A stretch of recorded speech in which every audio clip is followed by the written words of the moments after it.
Halo and welcome back teman-teman netizen atau warganet ke konten terbaru dari channel YouTube Triple B. Dan di konten terbaru hari ini saya ingin membahas tentang tragedi sepak bola yang terjadi di Stadion Kanjuruhan Malang kemarin malam. Tapi sebelum saya membahasnya lebih lanjut, pertama-tama saya ingin menyampaikan duka cita sedalam-dalamnya atas meninggalnya 100 orang lebih dalam tragedi sepak bola tersebut. Sungguh di luar dugaan saya teman-teman bahwa hal seperti ini kembali terjadi di sepak bola Indonesia, dan kali ini korban jiwanya sangat banyak seperti yang tadi saya katakan. 100 orang lebih, dan bukan saja korban jiwa tapi juga korban luka-luka sangat banyak, 100 orang lebih juga teman-teman. Tentu ini kondisi yang sangat mengkhawatirkan dan juga menyedihkan juga bagi kita. Karena ya seperti yang kita ketahui bahwa sepak bola ini kan adalah hiburan bagi kita semua untuk dinikmati. Dan supporter yang hadir di dalam stadion tentu hadir untuk mendukung tim kesayangan mereka masing-masing, bukan untuk merusak apalagi membuat kericuhan.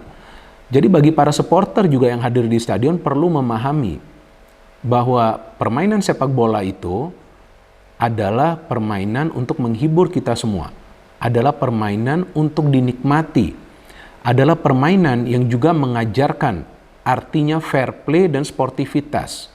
Jadi ketika tim kesayangan yang didukung itu kalah, bukan berarti sudah kiamat. Bukan berarti segala-galanya berakhir karena masih ada hari esok. Jika hari ini kalah, mungkin besok bisa menang. Jadi it's not the end. Wajar sih jika ada supporter yang emosi. Tapi emosi itu juga perlu diimbangi dengan akal sehat agar tidak kebablasan tindakannya. Tapi ketika supporter tidak bisa menerima kekalahan dari timnya sampai harus turun ke atas lapangan, tentu itu adalah hal yang memang tidak diperbolehkan. Dan juga bagi pihak keamanan, mereka juga harus memahami SOP untuk bisa mengendalikan situasi ketika hal seperti itu terjadi. Dan kita tahu juga bahwa cukup banyak supporter yang turun ke lapangan, bahkan bertindak secara anarkis. Nah, itu kan tidak diperbolehkan. Dan hal ini bukan terjadi cuma di pertandingan kemarin malam. Sebelumnya juga kan, kita tahu di pekan ke-10, hal serupa juga terjadi kan. Supporter turun sampai ke dalam lapangan. Nah, hal-hal seperti ini kan memang dilarang. Sampai kapan supporter ini bisa memahami aturan-aturan? Dan juga bagi panitia penyelenggara, mereka pun harus berkomunikasi secara baik dengan pihak keamanan. Perlu menjelaskan kepada pihak keamanan apa SOP sebenarnya untuk pertandingan-pertandingan sepak bola. Karena jelas tertuang dalam regulasi FIFA bahwa crowd control gas atau gas air mata untuk mengendalikan kerumunan itu tidak diperbolehkan dalam sebuah pertandingan sepak bola.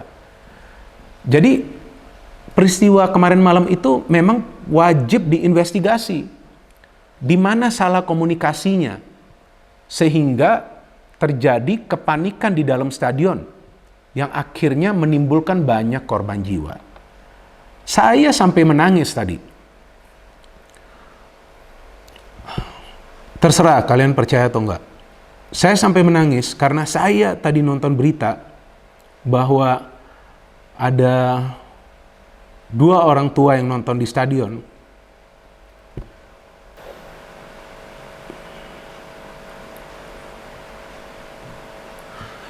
Dan mereka gak pulang kembali ke rumah.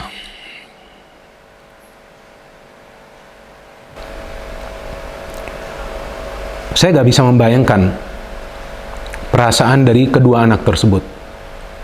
Orang tua mereka ke stadion untuk menonton pertandingan sepak bola. Tapi mereka gak pulang dengan selamat ke rumah. Ini hal yang sangat menyedihkan. Maka itu sebetulnya saya gak mau buat konten ini. Saya gak mau. Banyak awak media yang kirim saya pesan, saya gak bales. Karena saya bisa merasakan apa yang dirasakan oleh para keluarga dari korban. Karena saya sebenarnya tidak ingin sharing, tapi saya kehilangan ibu saya juga beberapa bulan yang lalu. Dan sampai hari ini, percaya atau tidak, saya masih mengingatnya setiap malam. Jadi coba bayangkan tentang mereka yang ditinggalkan. Ini adalah luka yang sangat besar. Dan wajar jika mereka mulai membenci sepak bola. Pergi ke stadion untuk nonton, tapi gak bisa pulang dengan selamat. Maka itu kita juga perlu mengapresiasi bahwa presiden kita Bapak Joko Widodo juga memberikan statement dan meminta bahwa PSSI dan semua stakeholder perlu melakukan evaluasi secara menyeluruh dan tentunya investigasi. Memang harus seperti itu. Hal seperti ini nggak bisa dibiarkan. Di mana letak kesalahannya? Sehingga kepanikan bisa terjadi di dalam stadion. Dan kedua juga komunitas supporter harus bisa memahami pentingnya mengikuti aturan, harus tertib. Ya kalau kalah mau gimana lagi? Dan berbicara tentang permainan, kan kita bisa melihat permainan yang cukup menarik. Di atas lapangan kemarin malam, ada total 5 gol yang terjadi. Para pemain Arema fight, para pemain Persebaya fight. Para pemain Arema jatuh bangun, para pemain dari Persebaya jatuh bangun. Terus salahnya di mana? Mereka fight habis-habisan kok. Saya nonton babak kedua, jujur saya hanya nonton babak kedua. Tapi saya melihat para pemain Arema mainnya luar biasa. Para pemain Persebaya juga mainnya luar biasa. Tapi ketika ada satu tim yang menang, ya mau gak mau harus diterima. Jadi para supporter juga saya harap bisa lebih dewasa lagi.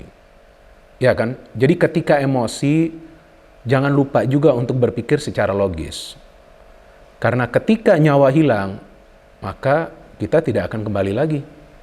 Saya memahami itu karena saya sudah merasakan itu.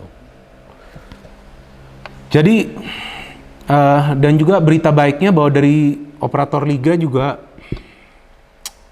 susah juga yang ngomongnya. Jadi dari operator liga juga sudah menunda ya, Liga 1 ini, dan itu menurut saya sangat baik. Yang saya harapkan bahwa ke depannya, kalau memang kita perlu menyelenggarakan sebuah pertandingan, ya tentu semua pihak yang terlibat itu harus bisa bersinergi. Bersinergi untuk menjaga yang pertama ketertiban.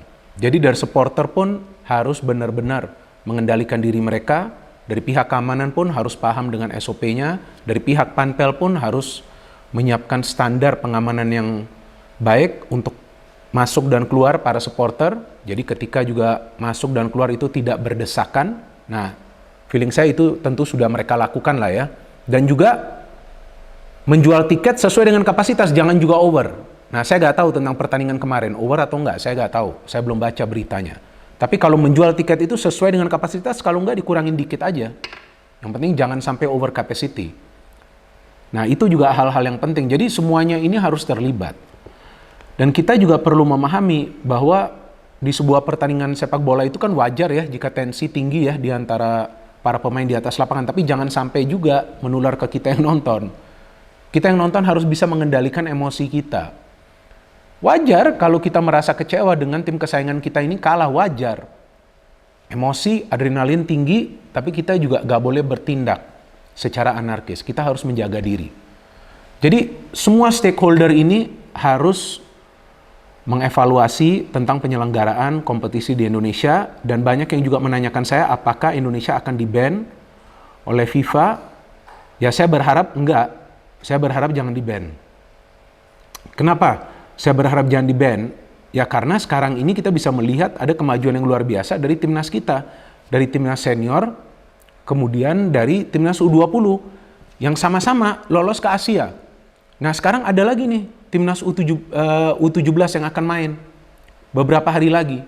Nah ini kan perkembangannya sudah luar biasa. Jangan sampai nanti terjadi sesuatu hal yang tidak kita inginkan seperti di-ban oleh FIFA. Tapi sepengetahuan saya, jika ini terjadi di level klub, maka kemungkinan sanksinya itu adalah ke klub-klub Indonesia. Seperti yang terjadi sebelumnya ketika Liverpool lawan Juventus di pertandingan final Liga Champions. Saya lupa itu tahun 86 atau 85.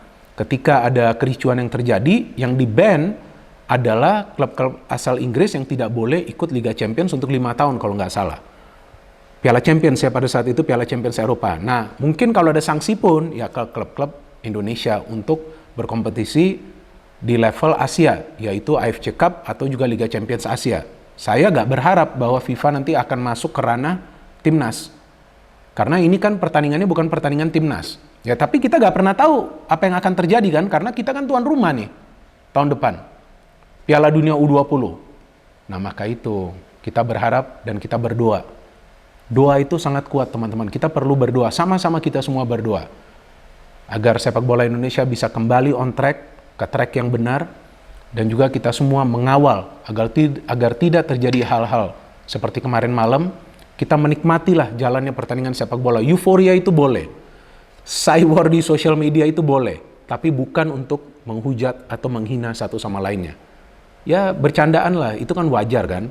Karena banyak juga pertandingan-pertandingan besar di Eropa atau juga di dunia. Ya kalau memang timnya kalah harus diterima oleh para supporter. Masa mau ribut? Mau nggak mau, ini harus diterima. Dan saya tidak mengatakan ini tentang satu kelompok supporter saja di Indonesia, tapi bagi semua. Jadi jangan salah paham. Kadang-kadang kalian salah paham apa yang saya jelaskan. Ini untuk semua komunitas supporter di Indonesia. Harus mulai memahami menerima kekalahan karena sepak bola mengajarkan kita tentang fair play dan juga sportivitas. Ya, kita juga perlu melihat bagaimana tim kita berjuang di atas lapangan, tim yang kalian support maksud saya. Jadi ya saya hanya bisa menjelaskan sebegitu saja karena saya cukup emosional juga dengan berita ini. Saya sangat sedih sebenarnya karena ada begitu banyak korban jiwa, ada beberapa anak-anak, ada beberapa ibu, ada suami istri seperti yang tadi saya katakan. Jadi ya hal seperti ini kita harapkan jangan sampai terjadi lagi. Dari federasi pun harus turun tangan, harus benar-benar melihat, ikut dalam investigasi. Dari Kemenpora juga feeling saya akan ikut dalam investigasi ini. Semuanya harus mengawal, pokoknya semua itu berarti semua berikut supporter juga harus tertib di pertandingan-pertandingan selanjutnya. Justru ketika musim lalu itu pertandingan tidak boleh dihadirin supporter kan aman-aman saja. Nah masa mau seperti itu lagi sih? Kan nanti gimana kalian juga gak bisa nonton di dalam stadion kan? Nah jadi semua pihak juga perlu introspeksi diri. Semua artinya semua. Ya di sini saja saya akhiri konten ini karena saya juga tidak bisa bicara banyak tentang hal ini karena ini peristiwa yang sangat menyedihkan dan sampai malam hari ini saya jujur masih sedih. Oke, no hate, no politics, only football. Salam sepak bola.